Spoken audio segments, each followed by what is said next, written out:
Hello, everybody. This is Ian Beckles, and welcome back to In the Trenches. I hope everybody enjoyed that playoff football last weekend. I enjoyed it for the most part. I think we saw and realized maybe how far our Buccaneers are from that, and our Buccaneers are far from that, okay? So we have a long way to go. Today I'm going to talk about the future of the Buccaneers. I'm going to go over why maybe we weren't there, and maybe the way this team is going to turn out a little bit. And let's hope that I can have some optimism amongst this talking, because it's going to be tough. Because when I break down scientifically what happened to the Buccaneers this year, you're going to realize they had no business there, and they're meaning in the playoffs. They weren't a playoff football team. If you watched that game yesterday, those games yesterday and the game the day before, we don't rush the ball well enough. We don't protect the passer well enough. We don't have enough speed. We don't run the football well enough. There's not many things we did well enough this year to make to the playoffs and make a difference, and we didn't. So, it's not rocket science. Now, let's go over some statistics, okay? And statistics at times can be deceiving. That is a fact, all right? Let's go over some defensive statistics for the Buccaneers in general. Now, when you watch this Buccaneer team this year, I thought they were better defensively than they were offensively. I think every Buccaneer fan has to realize that. They were better defensively. We were not good offensively this year at all. The Bucs ranked number 9 defensively this year. That ain't that bad. That's not bad. You can win with that. You can win championships. People won championships with 15th ranked defenses. It happens, okay? But when you're the 9th ranked team, you have to do things great. You got to do something great. So if you're the 9th ranked defense, and that's, like I said, it's a good ranking. But what did the Bucs do great this year defensively? Did they get after the passer great this year? They were okay. They weren't great. They were okay. Did they stop the run this year? I looked at the Buccaneers. The Buccaneers gave up 120 yards rushing a game. 120 yards rushing a game. If you go back to the Buccaneers and the days where they were great, you do not run the ball 100 yards. Almost never. So I think we thought maybe this Buccaneer defense was better than it really was, okay? Did we make big plays in big moments? If so, who was it? Do we turn the ball over? Defensively, we were good. We were just good, and that was it, okay? That's on one side of the ball. Now, let's talk about the offense. All right? You want to know what our issue was this year? Clearly our offense. It's clear, okay? I just said our defense was good enough to win a Super Bowl. Probably, okay? If you watch the defenses that are out there still, boy, they rush the passer better than we do. And they stop the run better than we do. So we were good enough if we had an explosive offense. If we have Cincinnati's offense or Kansas City's offense, maybe. But those guys' defenses are better than ours, to be honest with you. Okay, here we go. Let's break it down offensively. Offensively, the Bucs are ranked 15th. Doesn't sound bad. It doesn't sound bad from an outsider looking in. If you're a Buccaneer fan like we are, we watch every damn down, every snap. That wasn't a middle-of-the-league offense this year. It wasn't. We don't run the ball well. We don't protect well. We didn't throw the ball well this year. We didn't really go deep much this year. So you ask me what we did well offensively, I can't tell you. We were just average at pretty much everything this year, unfortunately. 15th ranked offensively, all right? You could say, we could win with that. And I get it. You could win with 15 ranked offensively. Hold up now. Let me tell you why you can't. Okay? 15 ranked, you can win. Rushing. The name of this podcast is In the Trenches. Obviously, I understand how important running the football is. Now, I beg and I plead for teams to run the football. Because when it comes to January, there's times where it's 3rd and 1, 4th and 1. You have to run the football, as you saw yesterday, and those teams were able to do it.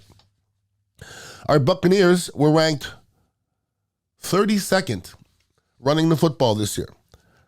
32nd, we averaged 3.4 yards a carry, That's as low as I've ever seen, people. The 31st ranked defense was the Houston Texans. They off rushing it. They averaged 3.7 yards. So they averaged a third more yard than we were. We were 32nd, okay? We averaged 77 yards rushing a game. There's some teams that have numerous players that average that. You can't win, people. You cannot win in the NFL averaging 77 yards rushing. You can't win, period. Done, over with, end of story, all right? So you want to look where we faltered this year? For God's sakes, run the gosh darn football. We didn't run the football. We didn't even try to run the football. But the thing is, 3.4 yards a carry, how often you want to run it? Chicago Bears, you know what they average per carry? 5.4. Baltimore Ravens, 5.2. Now, a lot of that has to do with the quarterback. But when you have a quarterback that can't go nowhere no more, I understand he never could, but if protection breaks down, we done. If protection breaks down with the Buccaneers with Tom Brady in there, it's over. End of story. I'm going to get to this later on. I'm not sure this Buccaneer team wouldn't have been better off with another quarterback, and maybe another quarterback that was on our roster. At the end of it, when I'm watching it, we didn't score no points, man. We didn't score any points. And to have Tom Brady and his expertise out there, maybe it was a waste this year. Very possible. It could have been a waste, okay? Now, we just talked about running game and how important the running game is for an offense. Our offense was ranked 15th, not the worst thing in the world. 32nd ranked rushing, that's the worst thing in the world. And 32nd by far. That means you didn't try, and I don't get it.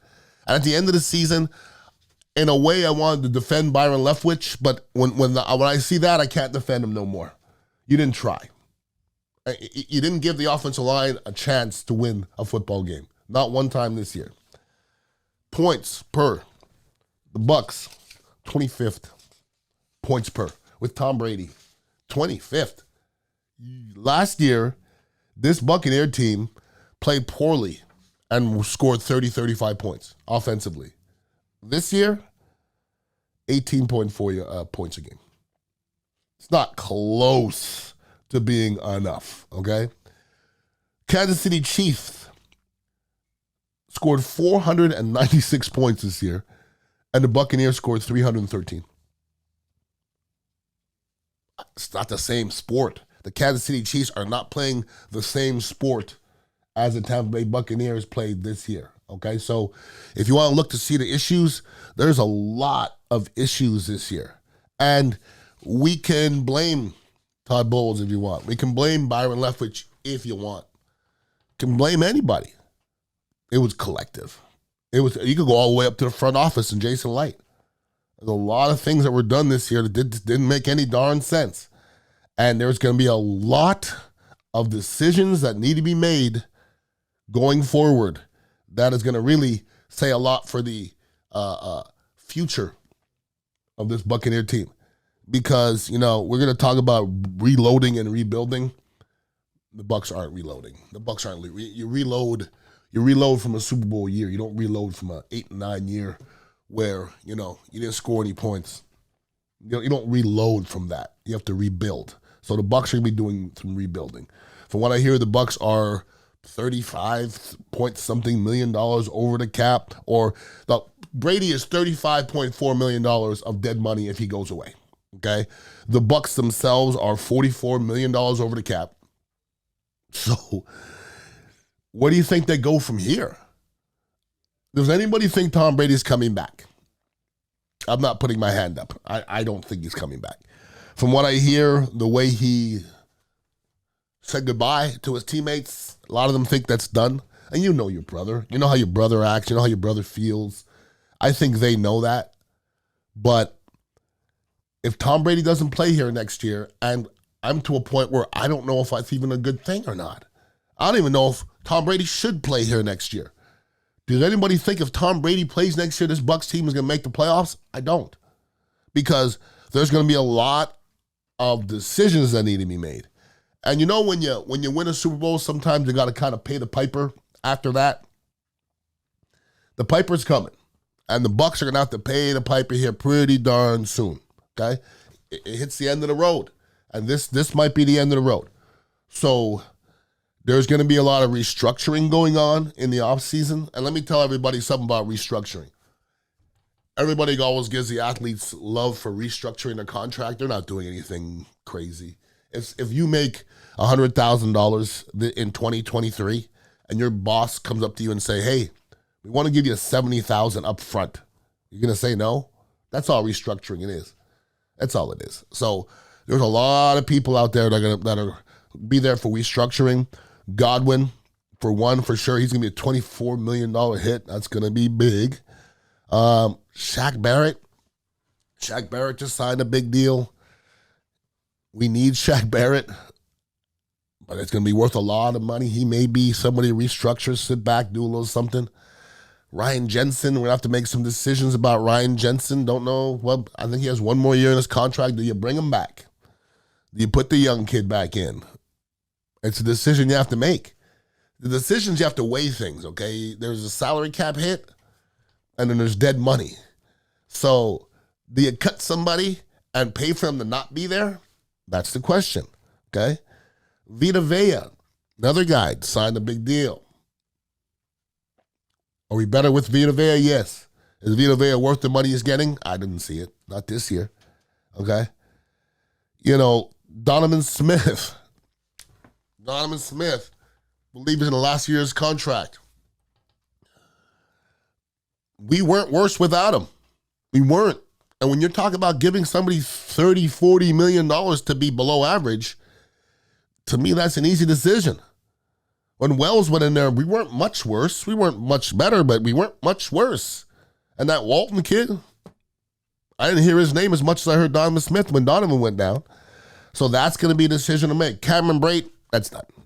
Cameron Brate, as I know he's a crowd favorite. He's made a lot of money to do a little bit in the last little bunch of years, okay? I applaud him. He played hurt. He got concussions, whatever. It's time to pull the plug on Cameron Brate. He's making a lot of money to be a third-string tight end that doesn't block. A lot, okay? You go back, he's made, I don't know how much Cameron Brate's made. I'm not hating somebody for making their money. But if you make a bunch of money, if you made $40 million in the last 5 years, I like to see the statistics, and they better equate to $40 million, and I don't need to go back. They do not. Leonard Fournette, it's not his team anymore. You make too much money. You're going to have to go. Gage, it didn't work. Ryan Suckup, you make a lot of damn money. Got to make some decisions.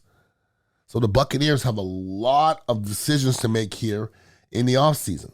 Now, I talked a little bit earlier about Donovan Smith and what they may do with Donovan Smith. I don't know if they don't have a conversation with Tristan Wirfs, who got banged up towards the end of the season, ended up missing, I think, 2 games, I believe. And maybe the best right tackle I've ever seen. Best pass blocking right tackle I've ever seen. Boy, I tell you what, if he switched to left tackle next year and played anywhere close to his at right tackle, he's going to be worth a lot of money. If you could switch, listen, Tristan Wirfs can be worth a lot of money at right tackle.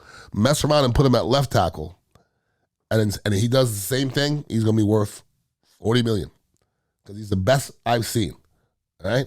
Trent Williams right now may be the best I've seen, but Tristan Wirfs as a pass blocker is his equal, not as a run blocker. And Tristan Wirfs is very, very young. Trent Williams is taking a beeline to the Hall of Fame. Tristan Wirfs can be doing the same if he keeps his nose clean. All right? So look at that. Look to see if Tristan Wirfs maybe, heads over to that left tackle position. That's one of some of those things the Buccaneers have to sit back and talk about in the offseason. Now, quarterback. That's the big question. Who's going to be our quarterback next year? If you're Tom Brady and you kind of felt his body language this year, he didn't really have the body language of somebody who was really dying to come back here. I didn't see it. I didn't feel it, okay? I know he's a guy who loves to win, and I love all that part of it. But listening to Gronkowski and Julian Edelman and some of his friends from, off the field, It sure sounds like they say that he is done and over with. Now, this is a lot different situation than last year and the year before. 2 years ago when the Buccaneers got Tom Brady, probably half the teams would have said, hell yeah, give me Tom Brady. Last year, at the end of last year, now Tom Brady led the league in passing last year. I guarantee 10 of the teams say, let me get that. How many teams do you think want Tom Brady after this he just went by? That was a different looking year, people. He's 45. He's going to be 46 years old. If you don't have a loaded, stacked team, he ain't the guy anymore. Tom Brady's not the guy if your team isn't loaded and stacked, okay? Because there was a couple times this year where stuff broke down, and I don't know if there's anybody in a worse situation than Tom Brady. He conceded too much this year. He conceded sacks this year. What about the Raiders? The Raiders aren't good offensively. You're going to put Tom Brady in that? What about the 49ers? Have you watched Brock Purdy play? You think Tom Brady be better in that offense? I don't. I don't even think it's going to be close. Purdy's getting himself out of situations. Purdy's arm is better than Brady's now. Maybe his brain's not better, but why would you pull the plug on somebody who doesn't lose?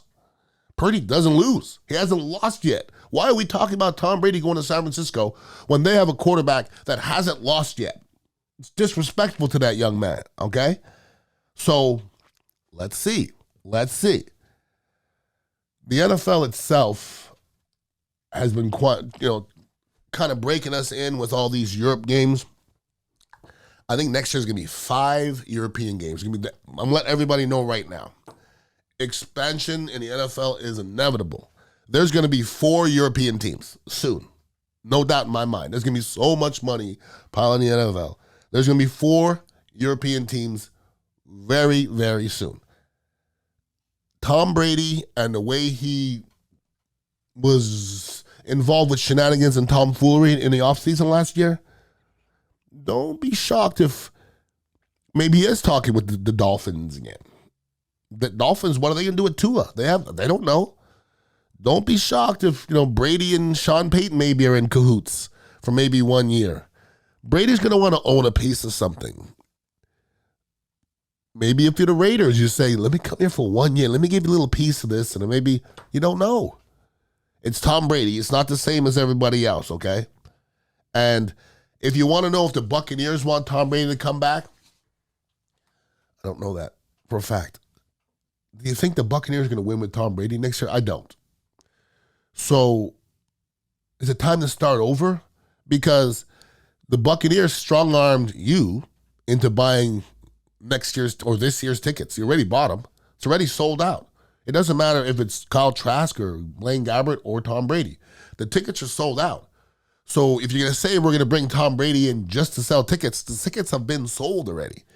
There's not really any other reason to bring in Tom Brady. This roster is not going to be a Super Bowl roster next year. I told you at the beginning all those different things we have to do. This is going to be a lesser roster next year. And to me, it's going to be up to Tom. And I don't think Tom wants to come back. Period. And this is business, all right? Maybe Tom does front office 1 year. Maybe you give me a couple percentages of the Raiders, and maybe I'll play there for 1 year, be a player coach. I don't know what the situation is.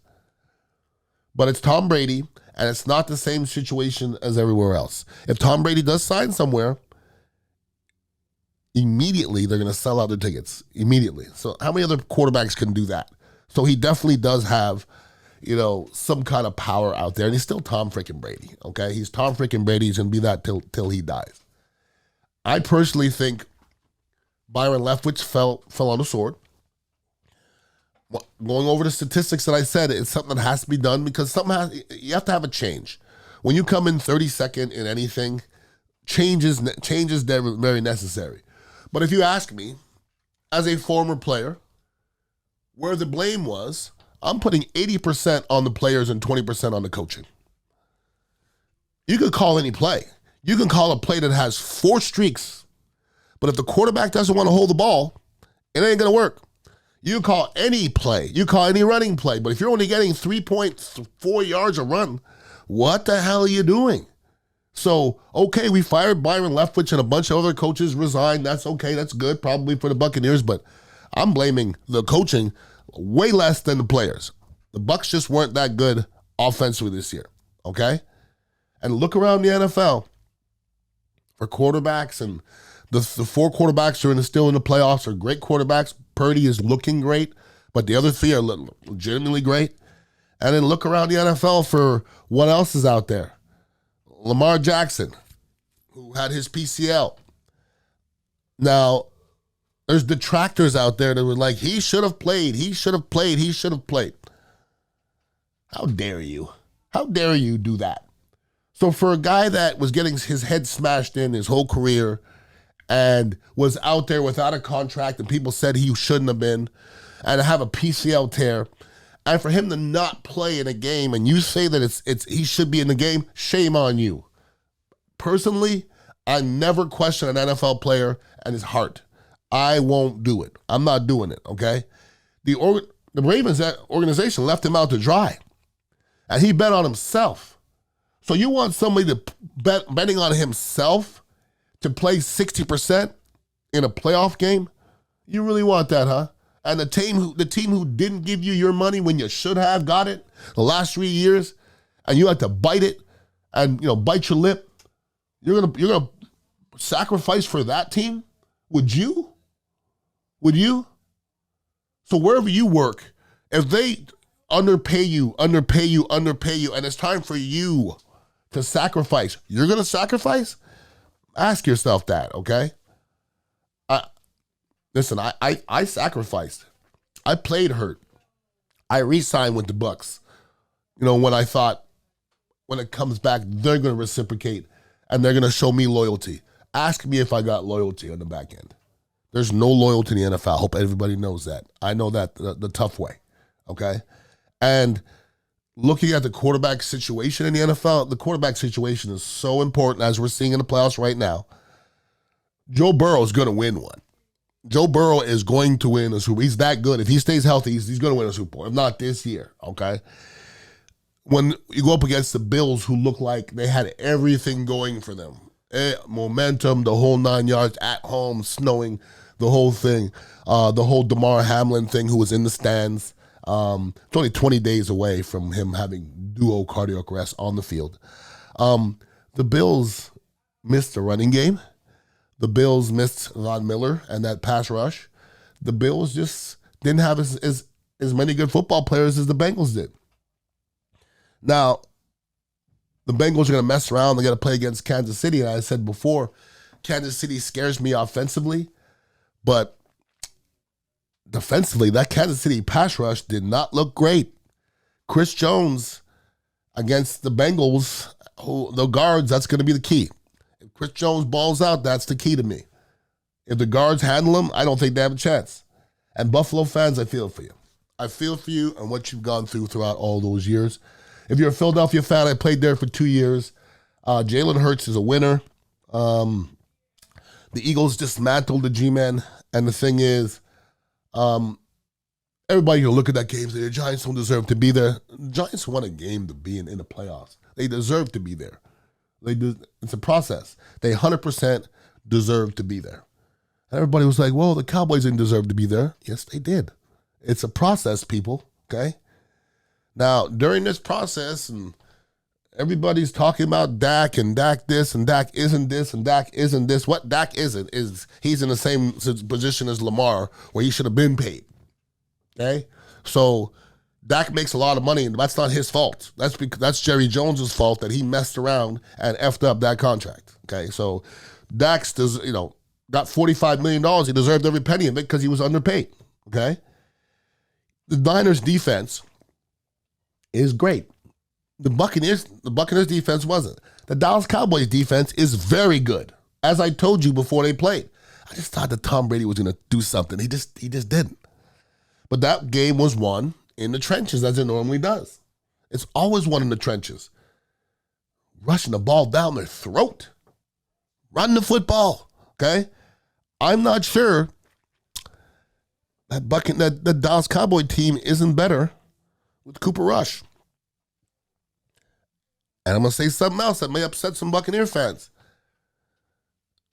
I'm not totally sure Tom Brady was the best person to be quarterbacking our team this year. I'm not sure. In a different situation, I'm going to say, yes, Tom Brady would be great on that team. Not this team.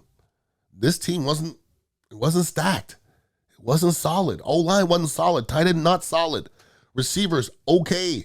Running game, irrelevant. Coaching, play calling, not great. Watch the San Francisco 49ers. Boy, John Lynch and Kyle Shanahan are the best duo in football right now. If you want to emulate, a team, do that.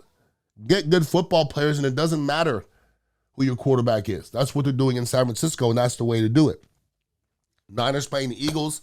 Listen, Brock Purdy's 7-0, okay? You got to go 49ers, man. You got to go 49ers. Eagles look good, and I like Jalen Hurts, but to me, as a whole, I think the 49ers are a better football team. Chiefs, Bengals, it all comes down to Mahomes' ankle. Even if Mahomes' ankle is 80%, Mahomes, Joe Cool, just has his number, man. But the Bengals are the most complete football team in the NFL right now, okay? The 49ers are the best coached football team right now. I see that happening in the finals. I could be wrong. I've been wrong before. But Joe Burrow has owned Mahomes. Joe Burrow has owned Josh Allen. And we always want to talk about Josh Allen being the greatest and Mahomes being the greatest. Joe Cool's is kind of just inching his way in there and going, hey, don't forget about me. Joe Burrow in the key moment, I'm not sure. I'm not taking him. But sitting back and watching a lot of football this weekend or last weekend, it came to the conclusion, as a Buccaneer fan, we were far from that. We were far away from what I saw last weekend. What I saw last weekend was teams that run the football, teams that rush the passer, teams that make relatively good decisions. Those are the teams that were winning. And the Buccaneers just didn't do that this year. Teams that coaching put their players in the right situation. The Buccaneers didn't do that this year. So Jason Light and Todd Bowles have to go back to the drawing board, and I have a funny feeling this Buccaneer team looks like a completely different football team next year. I don't see the success. I think this is rebuilding time, not reloading. It's time to rebuild, and it's an unfortunate thing. If anybody ever wants to hit me up, I'm doing this once a week in the trenches as a Buccaneer podcast, but we're going to talk more football in general. It's Ian Beckles at radioinfluence.com, and my other podcasts are going to be popping up here soon as well. So everybody have a wonderful week. Let's hope the Buccaneers do some good things in the offseason. Everybody be safe. Peace out.